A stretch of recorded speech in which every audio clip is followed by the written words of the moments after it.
rest of things. I don't dwell so much in do this, do that. I just say, he said, he breathed on them and he said, receive the power of the Holy Ghost. And you see people spontaneously receiving the baptism. Fast forward, I was to minister to a group of youth in one of our churches in Olonshogo side, Mushin. And they gave me the topic, preparing the ground for a fresh breakthrough, Joshua.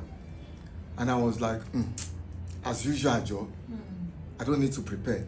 Just give me the Bible verse and the topic. I will finish the whole process. I carry that notion. And of course, I have what it takes. That is within me. I carried that notion to the place. I was welcomed. For the very first time, I became born again in 1981, and that was the time I started ministering the gospel. 1990, that same 9 years down the drain, I realized I witnessed the first thing ever to happen anywhere I go for ministration. Within 2 minutes that I started ministration, virtually everybody I was to minister to were sleeping. First time. Virtually everybody. They were sleeping. Those that were snoring. And I felt the heat that what? Then I heard the voice. You thought what you have been doing was your ability. I was actually behind everything. Now you thought you can do it on your own. So that means you are higher than me. Now we go ahead and do it. Immediately I had to summon the general overseer, the state overseer. That's what they call them, state overseer. Please come. He said, what's that? I just handed the microphone. I said, do you have a separate room? I went to a separate room. I lied down there. I started crying and asking for forgiveness. Let me give you one thing. Till today, sir, till today, I will still say it.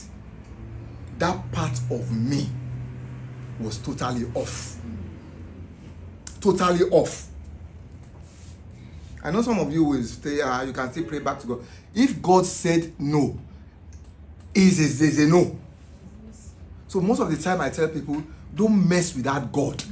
As merciful as he is also a consuming fire. Yes. So what we carry as children of God, you can have it. My sister used to have that kind of a thing one day in the choir. They will always come back. I didn't join the choir then. They will say, let's see who is going to sing on Sunday. She mean they don't want to listen to it. That was what made me to join the choir. And I now begin to look at what's going to happen. What's going to happen? Then one day they plan to go for the whole church. And they will not Sunday they will not sing. They will come late deliberately. And in that church, only ladies are allowed to they are the ones, of course, praise leaders. So men, we are more of backups and instruments. That day, I also prepared myself. What will happen in this place? I want to see. And deliberately they did not come to church on time.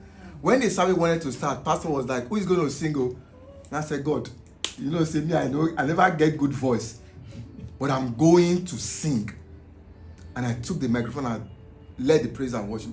That was the beginning of when they now started. So guys can also sing praise worship like this. We thought that the only women, it ushers in. So sometimes what you carry can mess you up if you're not careful, especially in the household of God. Thank you very much for that contribution. All right, so I would like to ask this question. Do we have spiritual pride? Can we have an example? Yes. All right, I think that was the one. But let me read, what we have online before we start answering spiritual pride and which aspect or department can that operate. Excellent, Daddy John Okoro. Deep pleasure or satisfaction derived from one's own achievement. I think definition of pride. The achievement of those with whom one is closely associated.